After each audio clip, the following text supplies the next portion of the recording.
Кыяматтын 8-белгиси Хижазадагы оттун пайда болушу.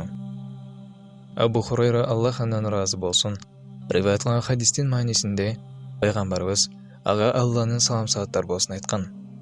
Хижаза деген жерден өрт чыгып, ал өрт Бусрадагы төбөлөрдүн мойну тараптарын жарык кылып коймоюнча кыямат кайым болбойт.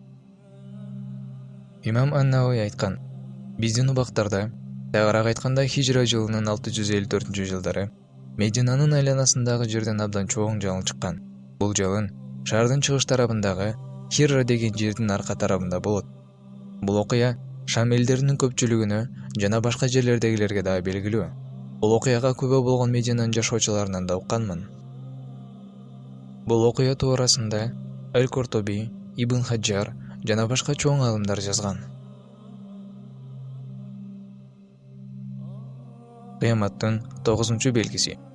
Мусулман халифатындагы коопсуздук жана бакубатчылык.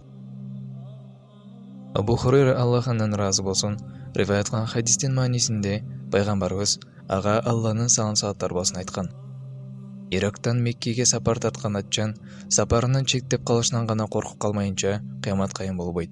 Башкача айтканда, коопсуздук ушунчалык деңгээлге чейин болот, сапарга чыккан адам эч нерседен коркпой калат. Чынчыл жана адилеттүү халифтердин доорлорунда мусулмандар мындай учурларга күбө болушкан. Бирок бул нерселер Иса пайгамбар төшүп, Махдинин башчылык кылып турган доорунда да болот.